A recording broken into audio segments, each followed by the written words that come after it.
Thank you for staying for this. As John mentioned, I hope that you'll feel free to ask any questions that you want.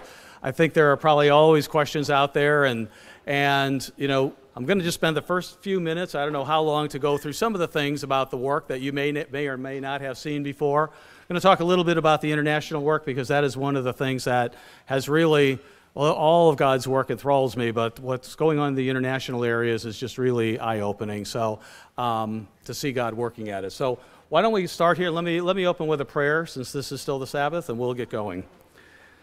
Father in heaven, we come before you here this afternoon of the first day of the Feast of Tabernacles. We do thank you, Father, very much. Excuse me. For us being here. We thank you for all the people that you've gathered here at the feast. We thank you for the great work you're doing and for what you will continue to do through the time of Jesus Christ's return, and then all the time after that, as the millennium unfolds, as Jesus Christ teaches the nations, as we see the benefits of your way of life unfold for all of mankind. We look forward to that, and then the time even beyond that. We thank you for these days that you call us to, that remind us of your plan, that focus us in more on your plan, that help us understand even more each year that plan that you have. But Father, we know that you have a work going on here today as well. So as we talk about that work, we just pray that you will help us pray even more deeply for your will to be done in everything that is done, that your work will be done in the way you want it done, Father, that will lead to the return of your Son, Jesus Christ. So we ask your guidance, direction, and blessing on this session, and we ask it in the name of your Son, Jesus Christ. Amen. So I thought we would just kind of run through some of the things. I'll give you some statistics that you may or may not see. It occurs to me every once in a while that maybe we don't communicate enough from the home office about what is going on. And, you know, I think we do with the elders and the Council of Elders as far as keeping them apprised, but I don't know if we are doing that well enough with the members, because every once in a while I'll get questions and I think, oh yeah, you should know that. We should be more of an open book. And so we've tried to do some things over the last couple of years to kind of make you aware of what's going on, and ask your prayers always for God's guidance, because that's why we're here, to do his will and to follow him. But this is all of our work. It is God's work, but he has called us all to it, and we participated in it so many ways. So I'm going to give you just some statistics here and a little bit of talk. But I will invite you, if there's any question that comes to mind as we're going through this, feel free to just raise your hand, ask the questions at that time. This is not a formal presentation that you can't interrupt. And I know how it is. Sometimes you have a question and you want to ask it, and then later on you forget it. So let's just run through some of these things here. Let me, first of all, the mission, just to remind us all of the mission of the United Church of God. It is simply put, as on the placard there on the front of the podium, it is preparing a people and preaching the gospel. And that is, in a nutshell, what Jesus Christ said, to take care of the disciples, make disciples in all nations, take care of those disciples, and preach the gospel in all the world as a witness to all nations. We have a vision statement as well. It comes from Ephesians 4:16 and Hebrews 2:10. And the vision of the United Church of God is a church led by God's Holy Spirit, joined and knit together by what every member supplies, with all doing their share and growing in love to fulfill God's great purpose for humanity, to bring many children to glory. And we strive, I think the whole church should remember that vision statement. I am a firm believer, as all of us are, in Ephesians 4:16. You've seen it in your congregations locally. We've seen it in congregations that we've had the pleasure and opportunity to pastor. God always provides what's needed. He always knows what's there, and there is someone with the talent or develops the talent and skill that he's given so that his will can be done in those congregations. He does that on a worldwide basis. As Darius McNeely, Steve Myers, and I traveled around to the various areas, you could see that happening around the world as well. In fact, one of the things is, boy, in some of the foreign areas, the international areas, they're doing things better than us in some areas, and we can learn from them, and that was gratifying to see how God works, and as we're a worldwide body, to see how he works, and we can all work together to accomplish what he wants done. We are a worldwide work. People ask me sometimes, what it's like, and I think one of the things that still occurs to me, it is God's work, clearly. We're a small church comparatively. We are not the billions of people like some of the other religions. We're not the millions of people like many other religions, but we are a small group, but it is God's work, because what we do around the world simply could not happen without God being behind it. There is no small group of people like God has called that is doing the things that we do. And that's a constant reminder to us. We do all these things all over the world.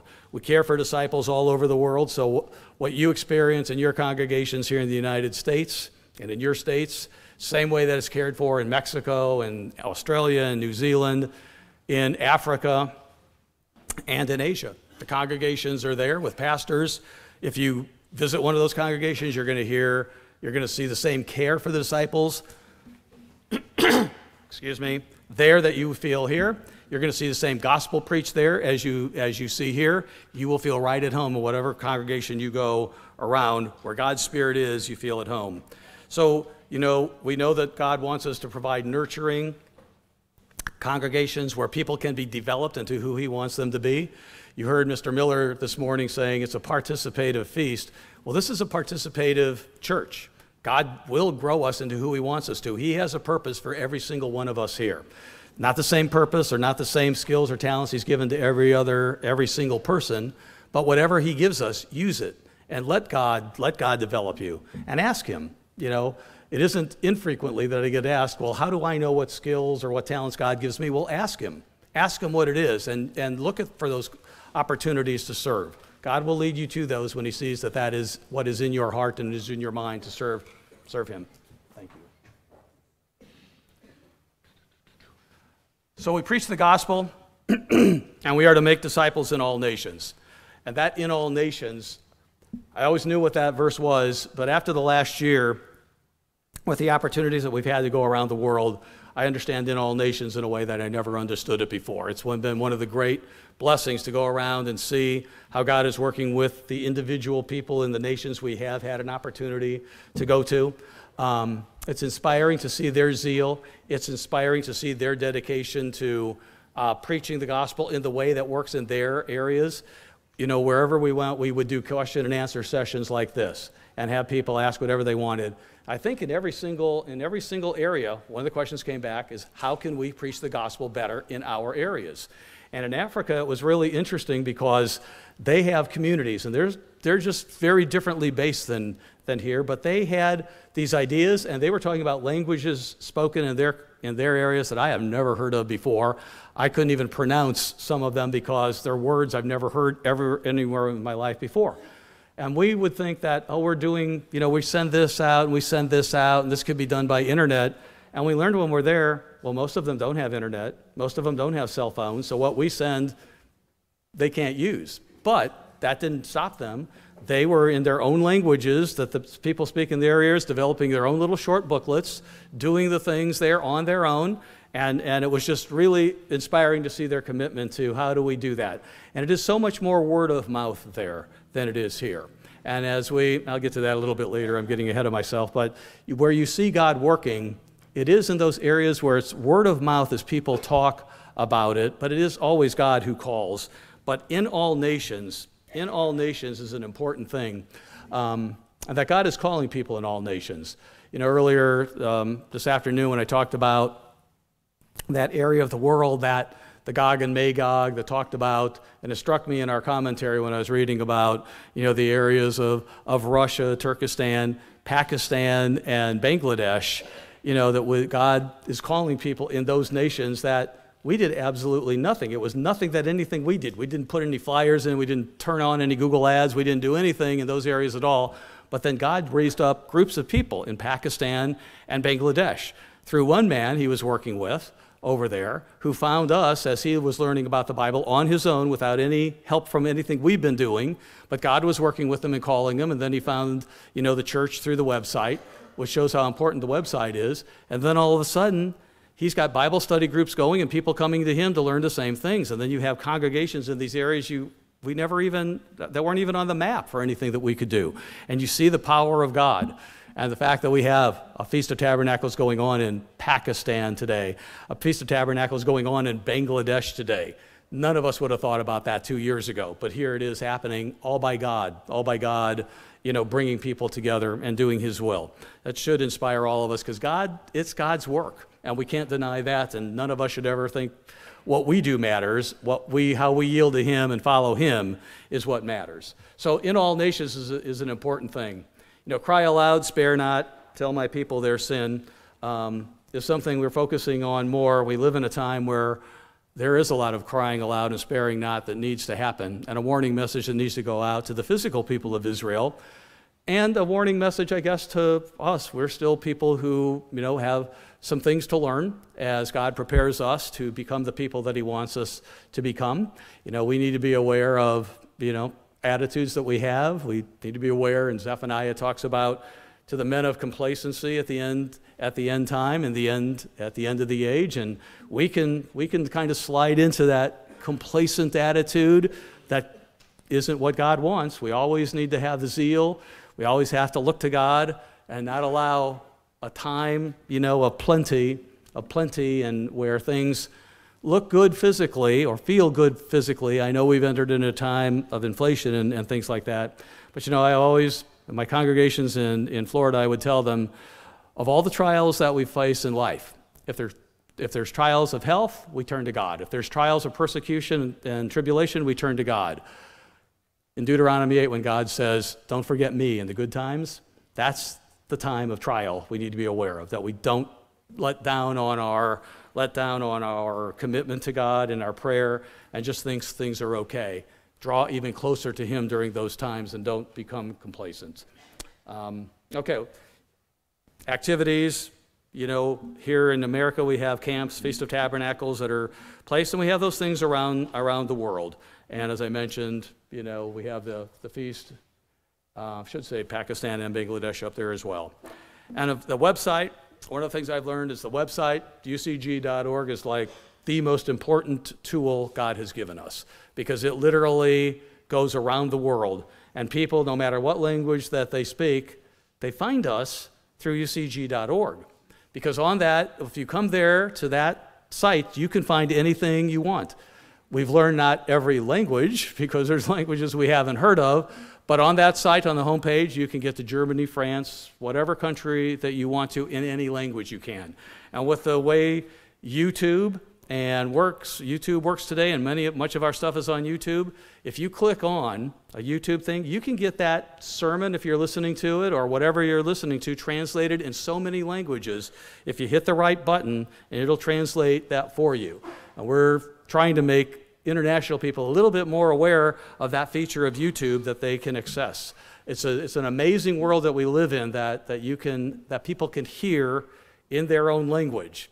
And often I'll pray that God will let people hear in their own language, through the Spirit that's in us, because we need to hear things the way God wants us to hear it, but also in their own language, because we live in a world that can happen with the click of a button. And as artificial intelligence, among the many not so great things that it can do, it can provide some tremendous benefits in preaching the gospel all over the world in every language. So that website's important, and I would ask your prayers on that. We've been working for a little over 3 years now on an upgrade for that website. It should be being unveiled here within by Thanksgiving is what our goal is. So let me give you just some statistics so you can kind of see where the church is around the world. In the United States, we have 172 weekly Sabbath services across the 50 states. We have 14 Bible study groups. We call them Bible study groups. They're generally groups that don't meet every Sabbath, maybe with less than 10 members in an area. But they are periodic groups that do meet on the Sabbath whenever they can. Elders in the United States, and this was done a couple months ago, so the number has changed a little bit, but we have 287 total elders in the United States. Of those 287, 86 are pastors, or associate pastors, or assistant pastors that are paid elders serving in their congregations. And then we have 201 elders. Sometimes people call them local elders, but they are unemployed elders who are serving in the congregations and the people of God as well. Internationally, we have 237 congregations that meet around the world. That's in 52 different nations. And And I'm the one who counted those up, so I may have missed one or two. So if you ever count them up and say, no, there's 54, I would say you are probably right. So 52 nations on all 6 continents. On all 6 continents, Antarctica being the 7th. We don't have a congregation over there, but on 6 continents around the world, and 110 elders that serve those 237 congregations around the world. They are stretched thin. When you see the amount of space and territory they cover and how much time they have to spend on the road just visiting people and whatever, as we pray for laborers in America, we need to be praying for laborers around the world as well, because the fields are white out there with harvest, and we do need more people. And we are working on doing some things and training programs in other areas around the world that doesn't necessitate people coming to the United States for that training, but to put some of that training out there in the areas where they are so it can be more accessible and ongoing than what we can offer if we have to fly someone. And that Luke 12:32 just reminds us we are a little flock, but with that little flock, look what God is doing. Look what God is doing around the world and what he's doing. It is all a tribute to him. So I'm looking for hands too. So if anyone's got a question or anything that hasn't been clear, feel free to do that. So let me just mention a little bit about MMS. Steve Myers is our director over the Ministerial Member Services. The church is dedicated to providing full-time pastors in most congregations around the United States, part-time pastors in areas where the congregation size is smaller. We do believe and we see the value in having someone dedicated to those congregations and not just a part of their spare time or whatever, because when you're doing the job of pastor right, there is a lot of attention. There is a lot that goes into caring for and nourishing the sheep that God calls. And so we have this if it's not in the job description now, we talk about it in the regional conferences that we've been going to, what the job description of a pastor is. He is there to help and develop and feed, tend, and care for the sheep that God has called. And that is a full-time job. It's not 8 hours a day, 5 days a week. Some days it's less than 8 hours. Some days it's a lot of hours, but that shepherd is there to help oversee and care for the people in those areas. Over the last year, we've gone around to the various regions, the 6 regions in the United States, to talk to the pastors directly, because we did find some things that we were maybe not saying things in exactly the same way, no doctrinal differences or anything like that, but maybe just not saying things in the same way that could be confusing in the way that it was put. So we're on an ongoing progress to be speaking all speaking the same thing.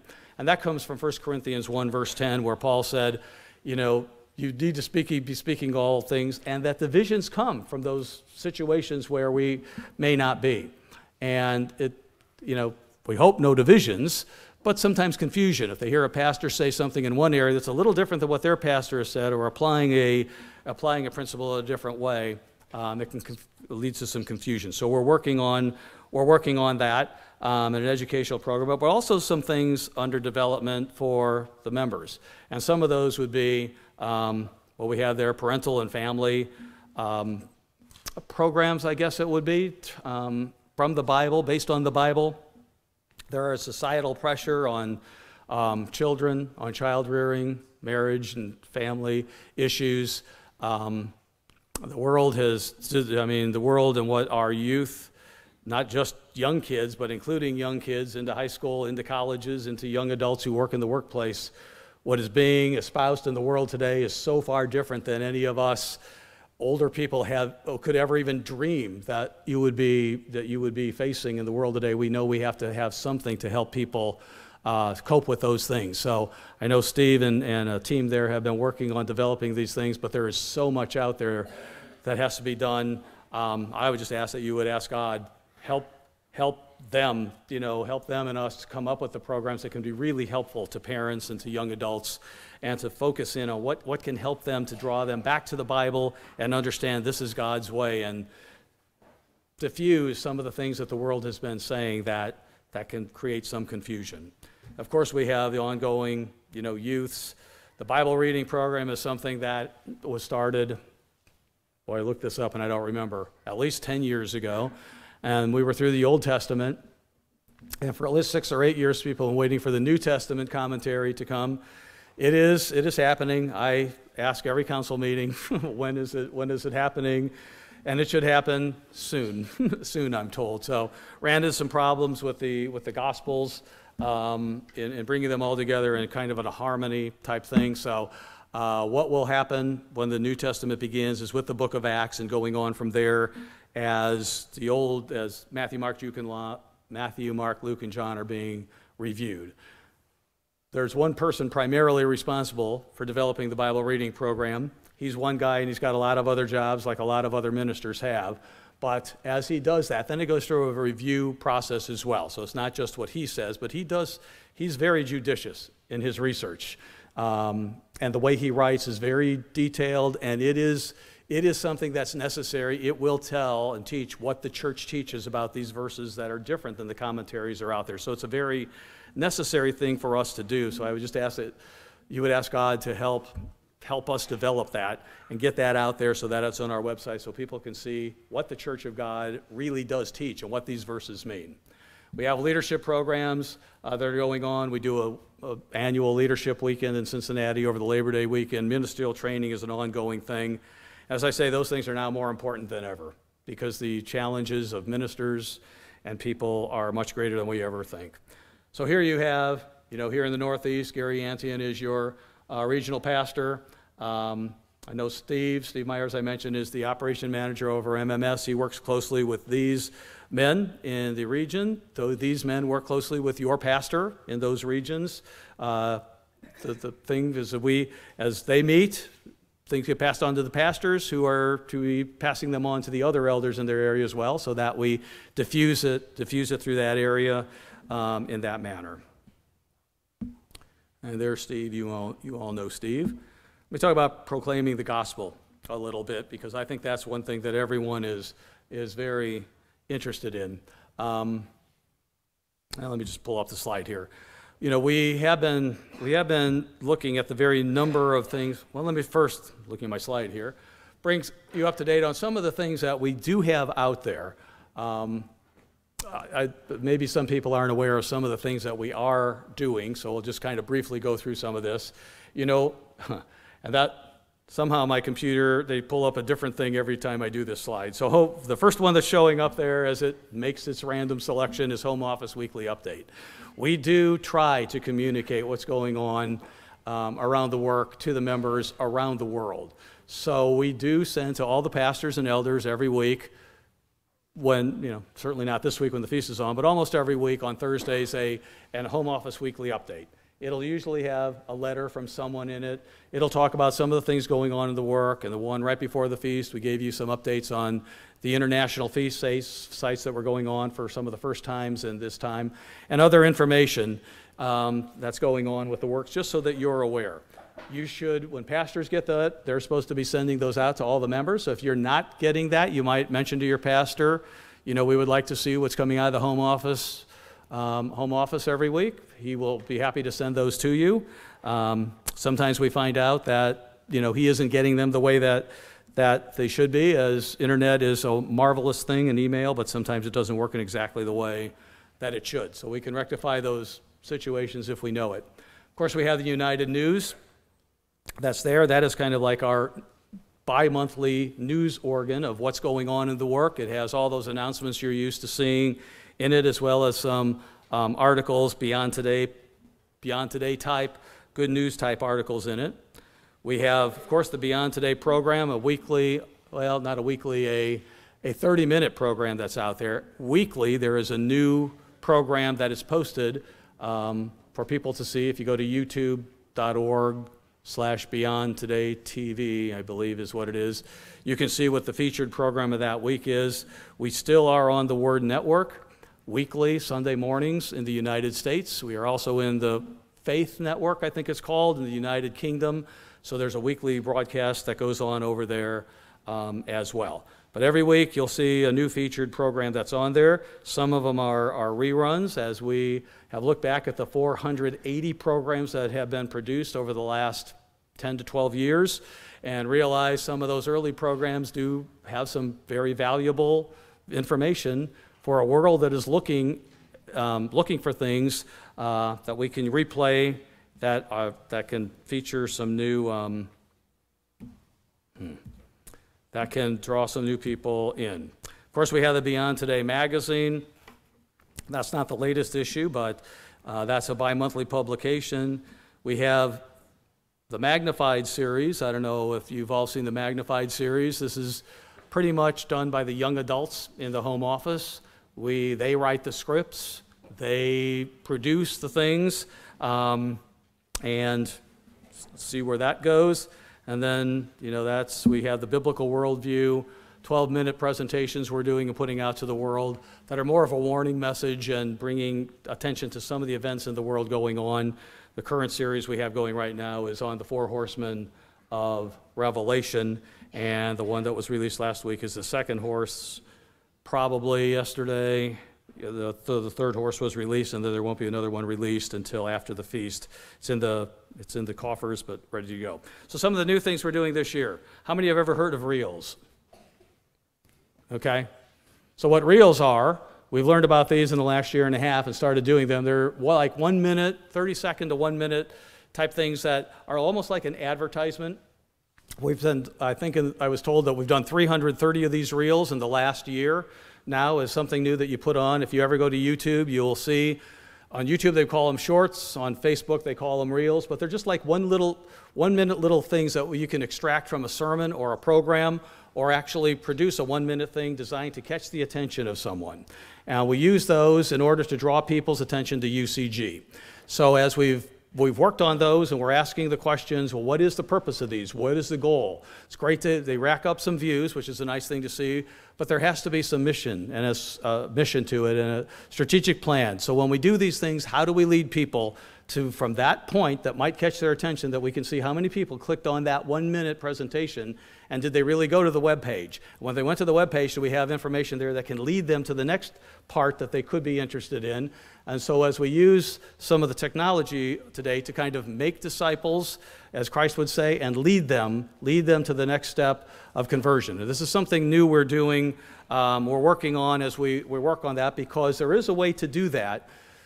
We're still figuring it out and looking for God's direction in that. So the reels and shorts are very interesting things, and it's kind of, you can get anyone's attention. I find myself, as I look at YouTube, things I never thought I would be interested in, right? Not just religion. They're about every topic you can hear. And I click on and listen to someone for 45 seconds, and I think, oh, what he or she said was pretty good about health, for instance. I would like to see what more they have to say about it. So it is a good way of just doing that. So ask for your prayers on that. We have done some 30-second TV ads. We did those about a year ago. They were extremely successful. I think that we reported the results of all those in the Home Office weekly updates.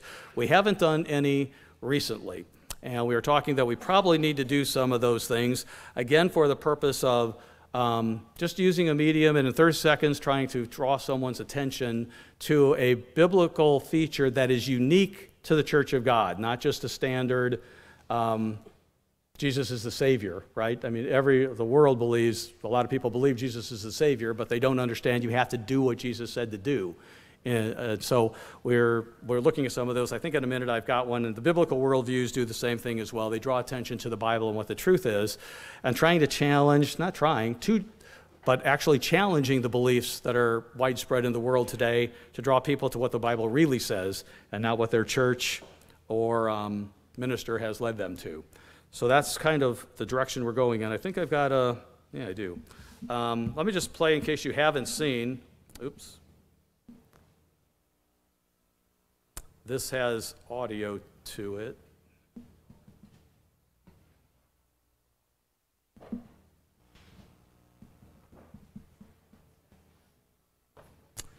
But I'm not sure how to do that.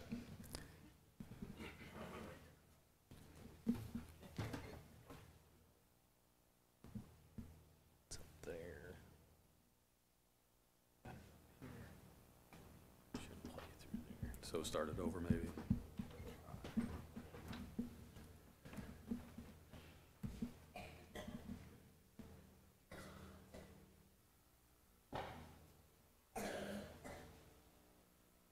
This one that's playing right now was, at the time, the king was being coronated over in England, and we had a series out on the throne of England. Just a 30-second ad, again, to draw people to the website and to that program, and then beyond from there. This next one here is,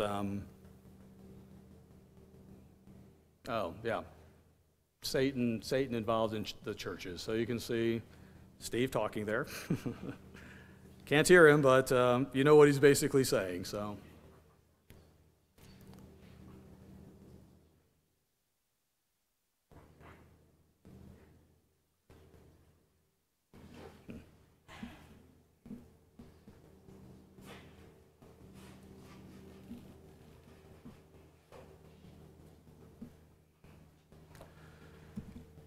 You can see those, actually, if you want to look at any reel. You don't have to be on YouTube. You can go to, I mentioned the Beyond Today's channels. You can go to youtube.com/beyondtoday.tv. You can see on that channel all 480 Beyond Today TV programs that have been produced, all the biblical worldviews, all these reels and shorts as well that we have posted there. Yes, sir? Yeah, you could just pull it up on your phone right now and then show them since the sound's not working. Oh. You would have to know how to do that. So. What is it? YouTube.com/beyondtoday/beyondtodaytv. Yeah. I don't have my phone up here with me anyway, so.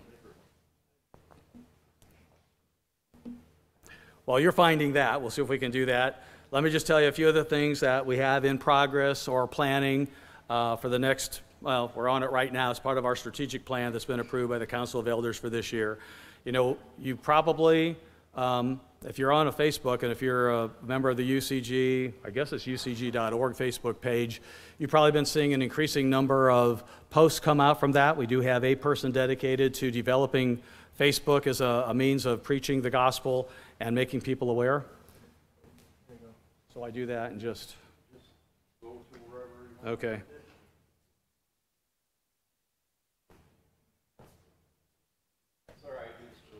Okay. I knew that slide was going to be the problem. I thought if that plays, I will be pleased. I would have to find it. Let me come back to it a little bit. Facebook, Instagram, Pinterest. Pinterest is more directed to the women who you'll see that they're being placed on there some child rearing type information, parenting, marriage information. Some of the booklets that we don't promote as much would be promoted on Pinterest to get the attention of that. But if you're not a member, if you're on Facebook and you want to be a member of the Facebook page, go to ucg.org and you will see those posts coming out. You will see some of these reels I've been talking about. Typically, at least a couple times a week they're posting, if not every day. Now, one thing, and Instagram as well. Instagram is more of a younger person's communication channel, it seems like. But one of the things that I've seen, because I'm not a social media guy necessarily, I'm learning about it and asking a lot of questions about it to better understand it. Facebook, Instagram, Twitter, are kind of like the current town squares of the world, right? We read in Acts about Paul going to the town square and talking about the truth of God. And people would gather together in there because they didn't have internet and they didn't have TV, so they would talk about these truths and they would share ideas and talk about them. Today, those marketplaces or those town squares are these social media type things. So it is important for us to be on there and dropping our ideas on there and letting God lead it to where He needs to be. One of the ways you can help in that is if you see a reel and you have friends who have wondered, why do you keep the Sabbath? Why do you keep the Feast of Tabernacles? And you see a reel on there, you can just send it to them and say, look at that, because the more shares you have, the way the algorithms work, spread the gospel, and YouTube will begin to share those things along to other people as well. So we have, we're working on an online kind of monthly newsletter that would be more of we don't have a name for it yet. It's not going to be just Beyond Today digitally. It's going to be a monthly thing that focuses in on world events, on things like that. So that after the feast, we're looking at that more. Some shorter booklets for people who are just beginning to inquire about some of the truths of the Bible. Our updated new website is going to be able to do a lot for us, we believe. It's been a long time in the making, and I'm told that by Thanksgiving it should be up and running. If you wanted to see a preview of what it was, you can go to beta.ucg.org and see that today. If you have any questions, comments, or recommendations, you can make them at that point. The CRM, I'm not going to spend a lot of time talking about the CRM. That's kind of the Making Disciples thing I was talking about earlier, and then some documentary-style presentations as well, where we explain the truth of the Bible, not in a sermon style or our typical style, but more in a here's the facts, here's what the Bible says, and if you want more information, here's how it goes, or here's where you can go. So let me move to the international work a little bit. There's a question? Okay, yes, sir. I was just wondering, CRM, what does that Oh, it stands for Customer Relation Management. It's a program that's used for sales in the world. We're trying to adapt it to Making Disciples. How do we move people that ask a question about the Sabbath? Can we move them to asking a question about the holy days or whatever else in that way? So, and that's taken some time for us to figure out how to do that and adapt that system. So, this is a map. This is a map of Europe. I didn't put the country names up there, trusting that you know your European geography very well. So, but you can see where we have congregations. The 200 represents England up there. The 25 represents France. There is a larger French work than just the country of France. There's a large portion of Africa that's French-speaking. But in France itself, we have about 25 members over there. The 110 is Germany. The 42 is Netherlands. The 25 is Austria, I believe, and the 20 is Switzerland, or vice versa. And then Italy, we had a little bit of reorganization there this last year, but there are about 50 members in the Italian congregation. They have the feast over there this year with 300, the full complement of what they could take over there at the feast. We had over 600 applications for Italy. So that work after the feast, the gospel has not been preached in some of these areas for a while. And that's one of the things we're looking at. We know we need to do it in England, and we've got, after the feast, working on that. We know it needs to be preached in Italy. It hasn't been preached there for a number of years. So we're working on that, and some of these other areas as well. It has been. We have a website for France, but in those two countries specifically, we are looking at what we need to do to begin that, because these are nations that God would want the gospel preached in, as he does in all nations. This is Mexico, Central America, South America.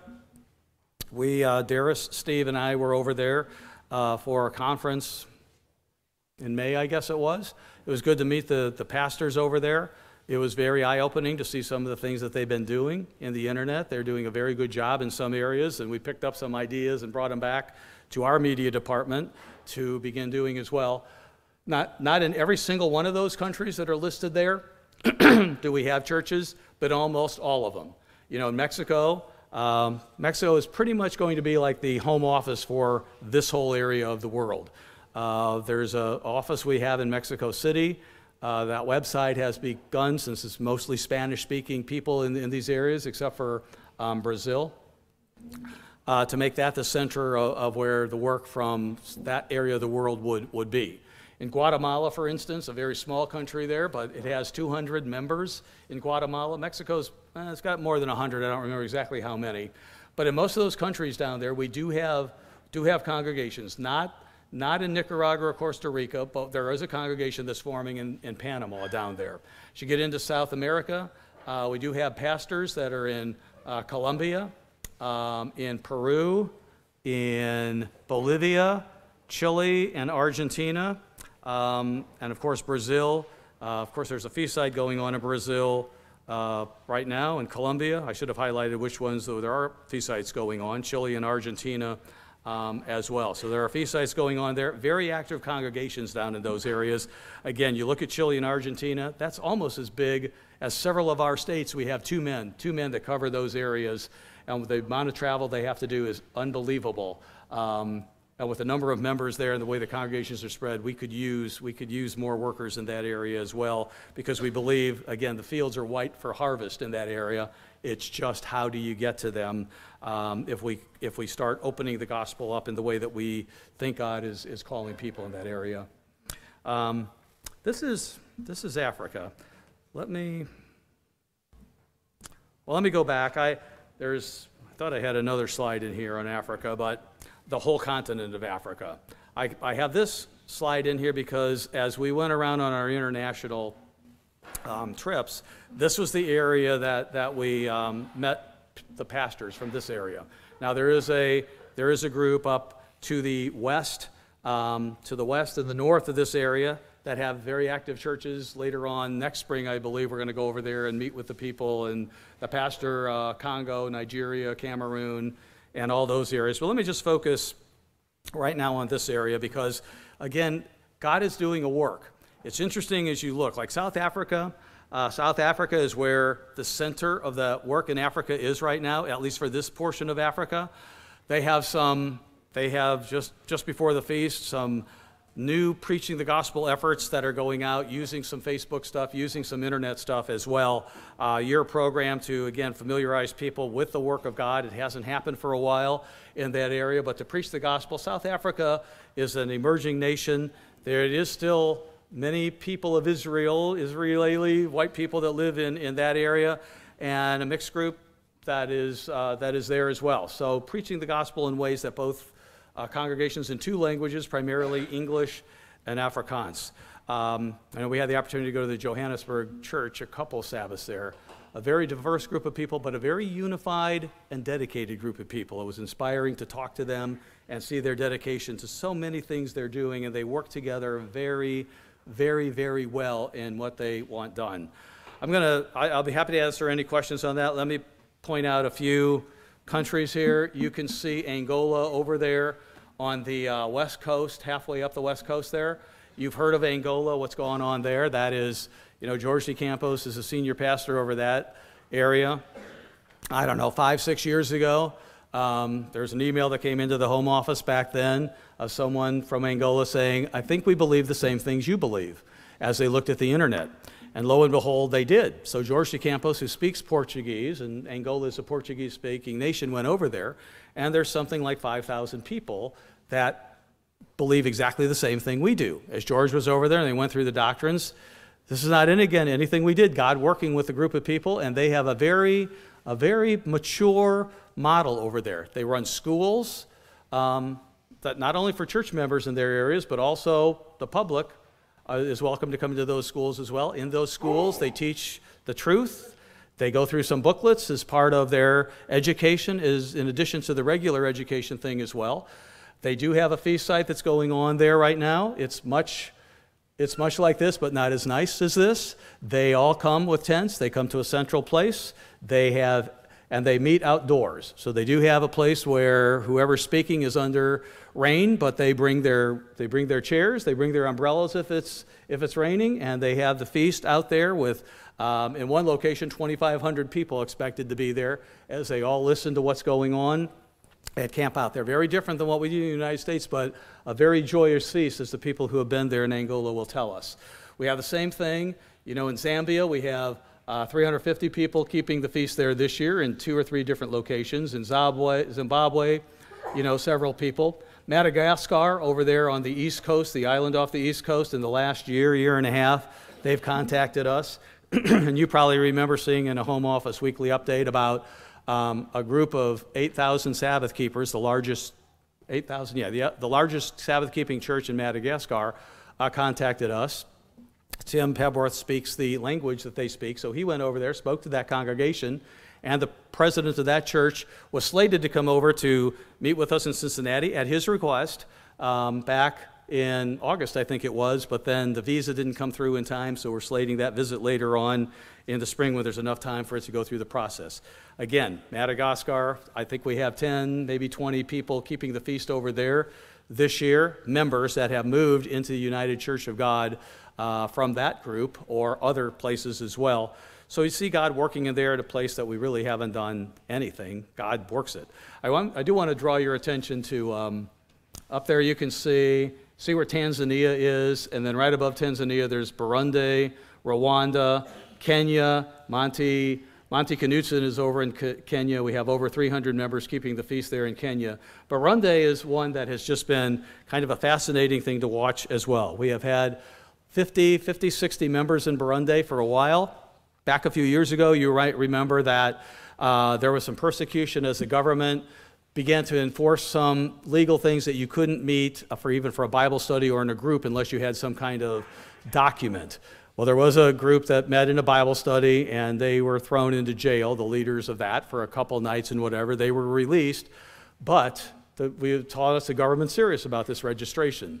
So we've had 50 or 60 members, and they've released it. They know where we're meeting. They allow us to make rental halls. But it came to our attention through an unrelated to United Church of God source that came to us that Burundi has a regulation now, or a law in effect, that after September 16th, if you're not registered with the government, you are illegal. You cannot legally meet in Burundi if you're not registered and approved, and there was this 300-member requirement. So we became aware of that, I think. I was told 2 or 3 years ago that there was a deadline on it, but we only had 50 or 60 members, so we kind of, I'm told, just didn't do anything with it.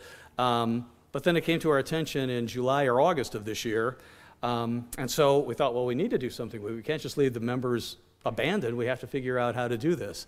And as we watched it unfold, someone we were working with, who's in another Church of God, now with us, told us about groups that wanted to come over, and we watched God bring whole congregations over to United, just one after another. That all of a sudden we had 4 or 5 congregations saying we want to be part of United.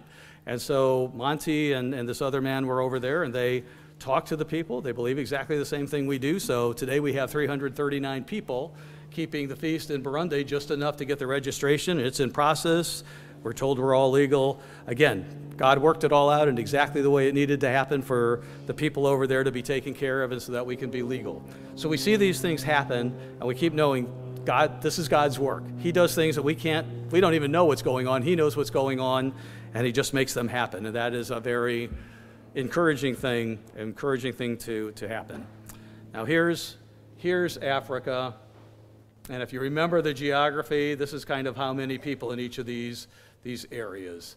I think the 269, which is Kenya, is over 300. The 339 that's pointed there is Burundi that I was mentioning. So if you're interested in these, we can get you any of these slides you want. But I say I'm taking, let me continue here, and if I see questions. Asia, we talked about Asia this morning a little bit, and this whole group of people over there that through their history, they just don't know Jesus Christ. They have these ancient religions that have gone on forever and ever and ever, and Hindu and Buddhism and some other things in Japan. And so we were over there and we visited Australia, which I'll get to in a minute. Australia is doing very fine, but this was a very interesting time and eye-opening for us as well. We went up to Thailand to visit, at their request, Gloria and Leon Sexton. Many of you will remember Leon Sexton. And for years they've run something called the Legacy Institute over there. For a while they had a school that attracted Thai and mainly Burmese students to it, that they would teach the truth of God. Much like our ABC today, but it was a 3-year program that lasted 6 months at a time in each of 3 years. So as they've gotten older, and Leon, some of you know, has had some health problems, but he was doing very well when we were over there, given the health problems that he has been experienced. He was very lucid. He was very aware of what was going on. He has some limitations, but he was very, very involved in what we were talking about. And he was very interested in the work primarily in Burma, Myanmar, to go forward. So over the last year, 2 years, I guess, we've become more aware of the work in Myanmar. We've always, I guess for a long time, had a work in Burma, as it used to be called. So we knew of one group over there. And then we became aware of this other group that called us that had some members in it. Turns out that they were schooled in the Legacy Institute and know Leon very well. And he actually ordained one of the people over there as an elder. So there's a group in one of the areas I lose track of, which is north, south, or whatever. And then another third group that has contacted us that are learning the truth as well. So we watched Burma go from one congregation with 25 or 30 people to somewhere around the 90 to 100 people in that. And as we've talked with the sextons over there, we know that we can do some work over there. And again, it's an area that looks like it's very fertile. If we spread the gospel at all in any way, it sure looks like God is opening that door. In Thailand, not so much, interestingly. Leon and Gloria have been there for a while. Many of you who have been to church, most here who have been in the church for 50 years will remember the relationship between Mr. Armstrong and Queen Sirikit in Thailand. She's still alive. She's very much in favor of the church. She knows Gloria and Leon very well. One of the ladies in waiting for her is on the board of the Legacy Institute, and the church has a favorable reputation. But God never really called people in Thailand. It's just one of those closed doors.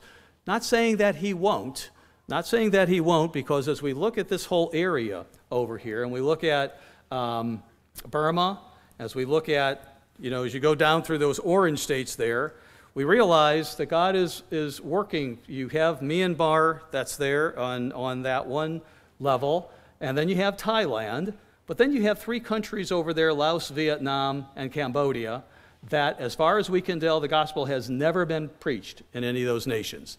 Back in the early church days, there was the Vietnam War and all sorts of legal things and governmental issues over there, but apparently never was preached in that area of the world. So we are looking at, we need to do that. God said, preach the gospel in all nations. If he calls anyone, that's his business. Our job is to preach it. So we're looking at how we do that in Thailand and those 4 areas, building on what's going on in Myanmar.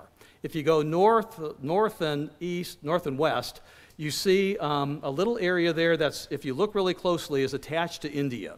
Right in that area is where Mizoram is. Mizoram is a part of India, the only part of India that is Christian-based.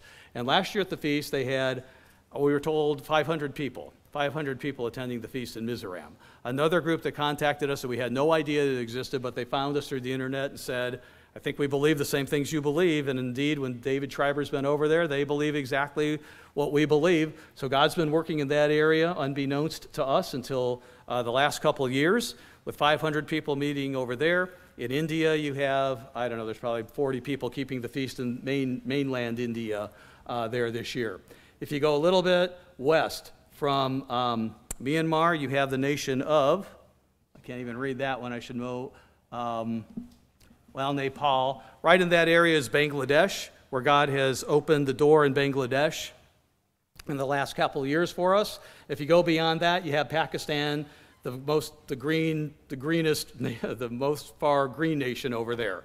So as we've been watching what God is doing, we see Pakistan, he's calling people in Pakistan. We got a group in India, and many more that could be called probably in India. I'm told that at one time in Mr. Armstrong, they tried to do some advertising in India, and they were so overwhelmed with responses they couldn't possibly respond. Today we can, because internet is a very inexpensive way to get the gospel out.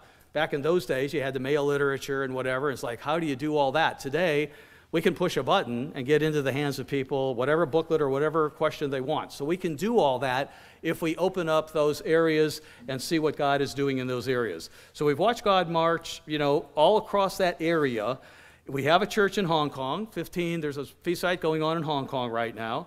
15 people, I think they've got 35 or 40 people at the feast there this year. China, we do have a couple of members. I don't know if they're members, if they're baptized, but we do have some mainland China members as well. But we have this whole expanse. We have someone with us who works in the Russian translations and whatever.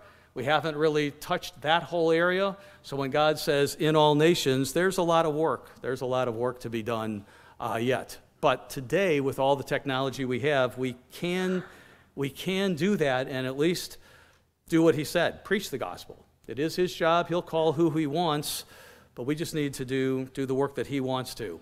And when you look at what God's plan is for the millennium, as we say, boy, they're going to, as there will be people in all nations that are being trained, it's very important. It seems that, someone from Bangladesh would talk to people from that Bangladesh background that could teach them, from Pakistan, from all these areas of the world. So, God's got something in mind. We just need to follow him and let it happen. I think I've kept you too long, sorry, John, but let me just mention Australia. Australia Australia is strong. There's, we need more ministers in Australia too, when we look at the manpower that's there versus the number of members that are there. So everywhere we are, when Christ said, pray for laborers, that is true today. We have that need all over the world. And God has blessed the church richly with financial resources. And Barry Cortice is our treasurer. And I tell him, Barry, everywhere I go, I'm kind of like giving money away. So, and we know God has given us the money for a reason. And I tell them, if you have trainees, people that be trained in the ministry here in America, wherever, we are happy to fund those because we need the laborers as well. So let me just leave that at that. Do I have anything? I've got 2 verses here, that come to mind as I look at what God's doing around the world. As we've watched him doing things in the areas that we never even thought about doing anything in, we're reminded of 1 Kings 19 where he tells Elijah, there's still 7,000 people who haven't bent the knee to knit Baal. And we know that God is working apart from us. We can learn from what he's doing, and in these areas it's word of mouth as he puts people together. And that is the way in Acts 19 that the gospel spread throughout Asia. Paul went and he preached the gospel in Ephesus. God closed the door the first time around when he tried to go into Asia, but the second time he went into Ephesus, he preached the gospel, and then the gospel spread throughout Asia. So we can watch God at work. We just need to follow him, and all our prayers need to be that his will be done. So let me leave it at that. If it's spurned any questions, yes, sir. Yeah, those of us that have been around a while remember a time when the media, the Church of God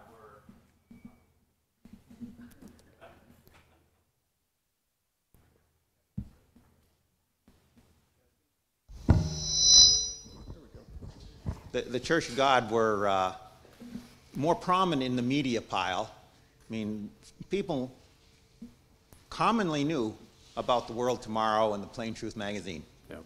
God shut that down. What is your thought about why he shut that down, and what is different about what we're doing today compared to then? I'm not going to speak for God. He had a reason for shutting it down, right? I don't know what that would be.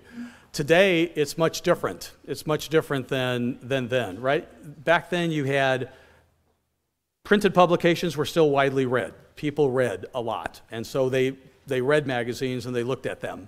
Not so much today. You look at the Times, the Newsweeks, the U.S. World and World Reports, they have all gone by the wayside. People are absorbing their information more through the internet than they are by magazine.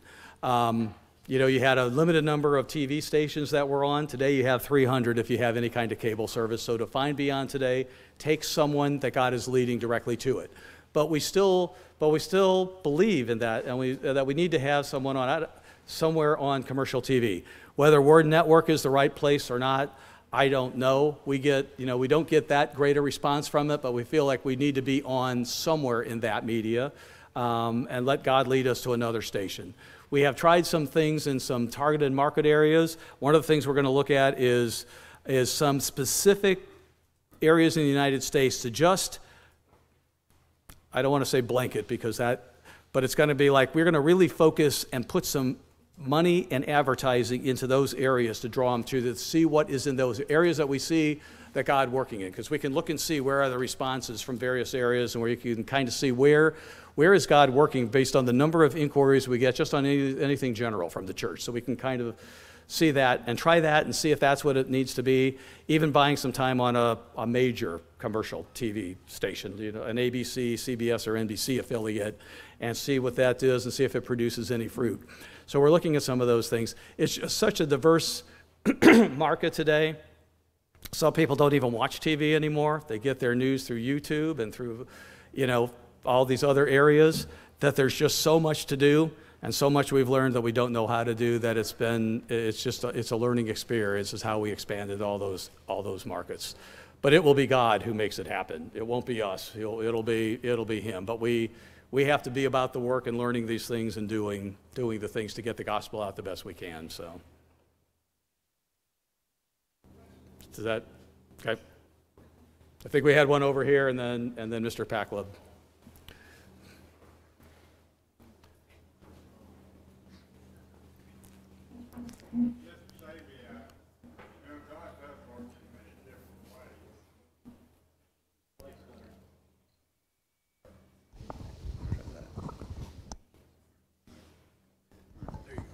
God does work in many different ways, but it's up to him really as how he wants to his work to go forth. But I do notice, and I met different ones personally that came through the home office that knew the area. They were that culture and that area and everything. Mm-hmm. So they've been through the home office and they know the culture because they're that type of people in different nations. So these people have gone back to those areas. And you know, you have different groups and like in Africa and also in Europe and Russia. There's a lady here that does the Russian translation for you know, the Russian booklets and everything.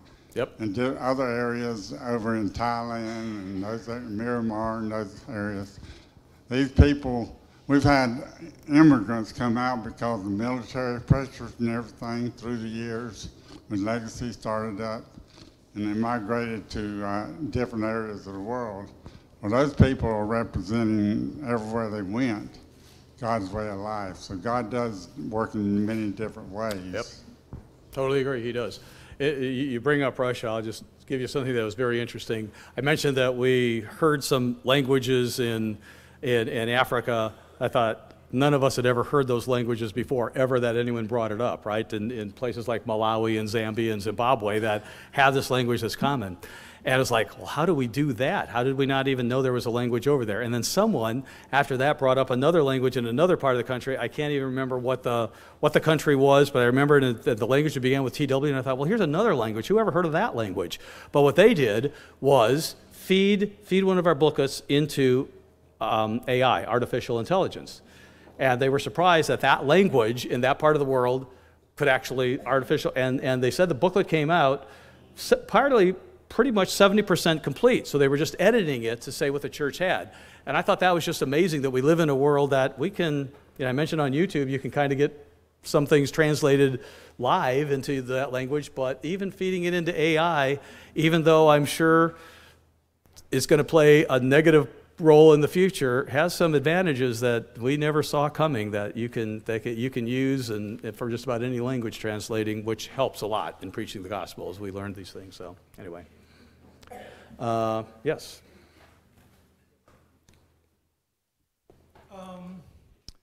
Well, like God has opened an open door, which no one can shut, the Right. internet. And there's so many possibilities.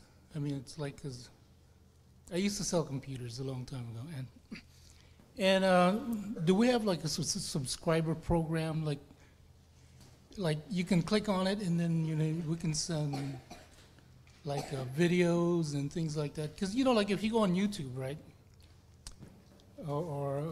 and there's always so many people wanting you to subscribe to their channels. Mm-hmm.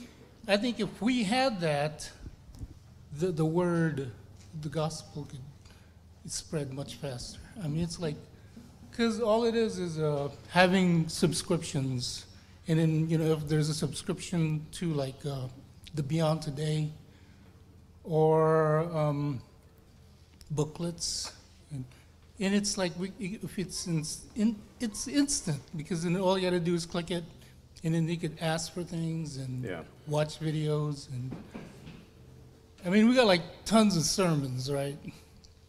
And if they can be just easy as one click, they can watch these sermons, and then, you know, you spread like we do like have wildfire. that. We should talk, because so I can understand more what you're saying, because I don't know if we have what you're talking about, but we'll find out. But that sounds very good. So. Oh yeah, okay. Okay. Anything else about anything? Hey, Sandy. I just had one quick question. Are the three presenters going to continue to do the Beyond Today once a month, or is that sort of put on hold now? We've got it on hold so that we can do other things. It was taking so much time to produce those programs that it's enabled us to be able to do some stuff on Facebook and some other things that we couldn't do before because that was taking so much time. So it's opened up a lot of time for the staff to be able to do some of those things. So it's on hold. We'll see for how much longer it'll be on hold. But we have these 480 programs, so it's still, there's a new program going on to the public every week. So.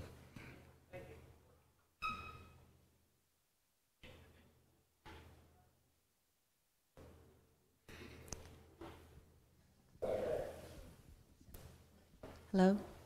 Is it Yes. on? Okay, I'm just curious about, we have the instruction to feed the flock, tend the flock, but we also have the instruction to disciple the world. But we have such a lack of enough ministers and people. And how is this going to jive, with, there's all sorts of neat things we can do with the new technology nowadays, but our ministers are still, it seems to me that they're still almost overworked. I mean, 2 and 3 circuits that they have to do. And what is the, I guess, the dividing line or a boundary or something that says we need to put more into caring for the flock that we have versus making more new flocks? I mean, a person can, you can only do so much, and that's just what I'm wondering about. Yeah. No, I understand your question. We understand the pastors are doing a lot. Most of them have more than one job, right? So we're not looking to overwork them at all. As we venture into these new things, we are looking at hiring different people for these different areas that can help. For instance, if we go into some of those areas in those foreign countries, we can do a lot by internet. Zoom works well, we find out, in those areas. When we have a pocket of people in an area, we can get online with them and see what is their real interest in there. We can work with them through email. One area that we haven't really done anything on is email marketing, and I understand from professionals I talked about, if you really want to develop people, develop the relationship through email first, and you can see where they're going. But we already have ideas. If there are people, we don't have to send a pastor out there. It would be someone from the home office that could go out and work on, see if God is working at those as well. So no, we're not looking to add any more work to any of the pastors we have. They have their hands full. But it is one reason I say pray for more laborers, because we do need them. And God has provided the financial resources. We could hire them if they come our way. So.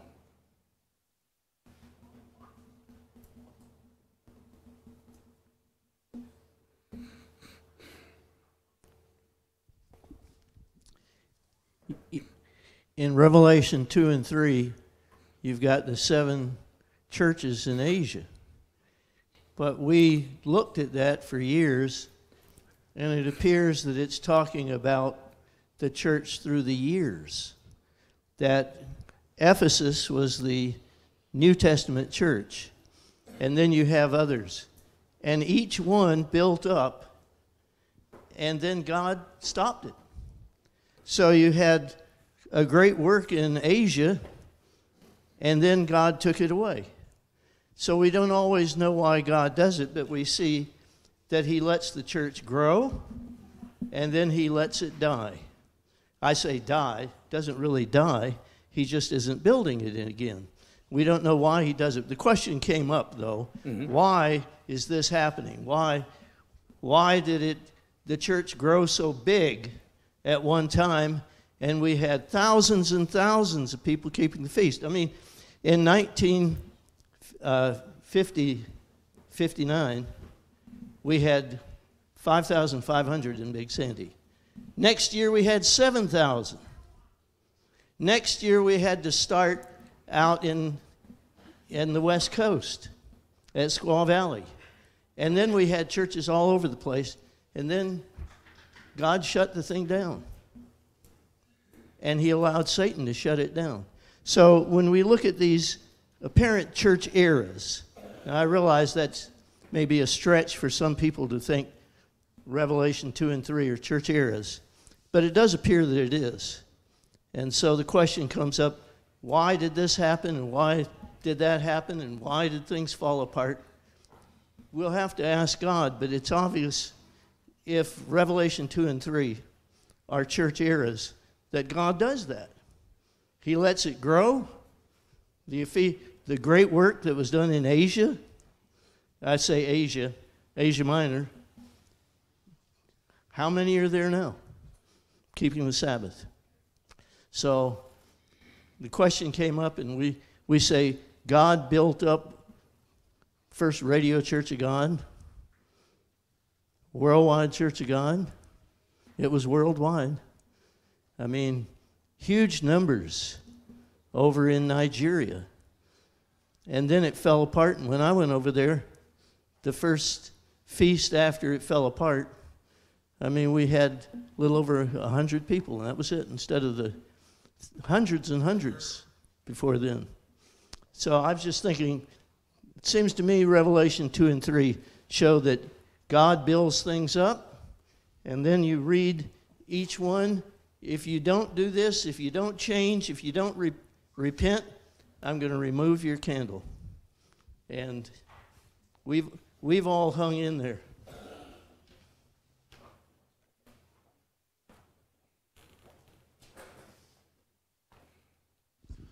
Thank you for taking my question. Under the strategic area of the presentation, it mentioned 14 Bible study groups. What are Bible study groups?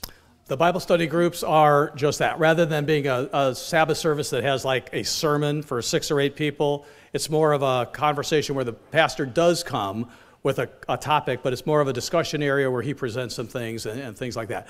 But we define those as they're not meeting every week. It may be once a month or things like that with some of the smaller congregations.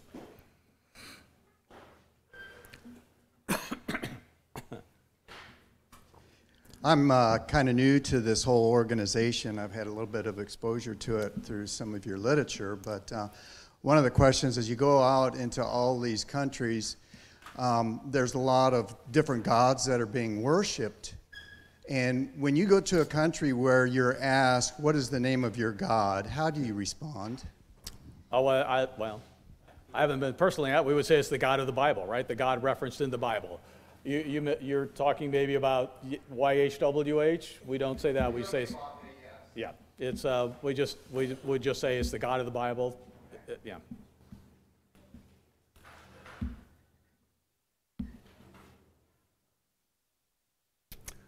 Okay. I see a question over here.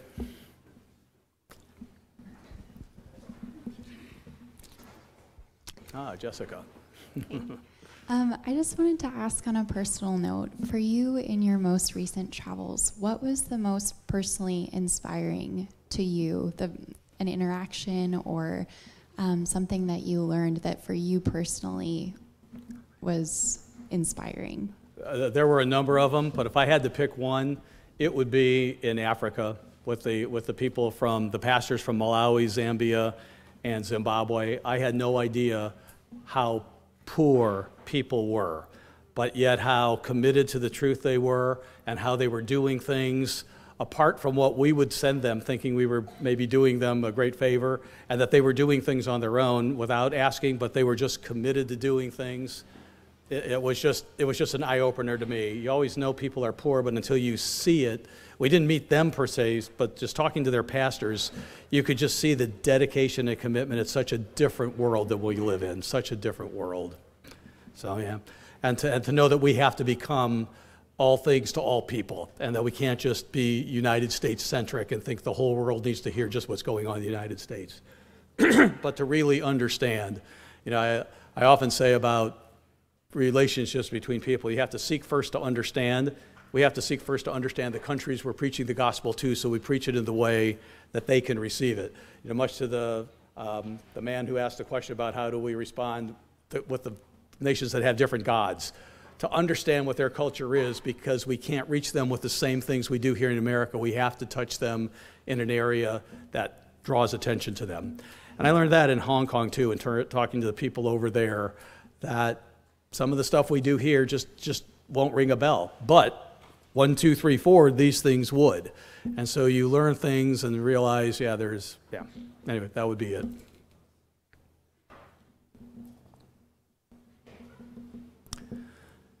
Okay, well, we'll be around for a little bit yet. If you have any questions, and you know, you can reach me or any of us anytime. You have our email addresses if you got a question about anything. But let me just wrap it up here, since this is probably going longer. I just want to say, you know, thank you. We're going to be leaving later on tonight for Panama City Beach, but it has been such a pleasure being here with all of you. We've enjoyed every minute of it. I hope we've met everyone. If we haven't, come up and at least, you know, let us shake our hands and say hi to you and everything like that. But have a wonderful rest of the feast. You have made the Star Tar Feast beyond anything we could have expected. So thank you very much, and we'll say goodbye in a few hours. But.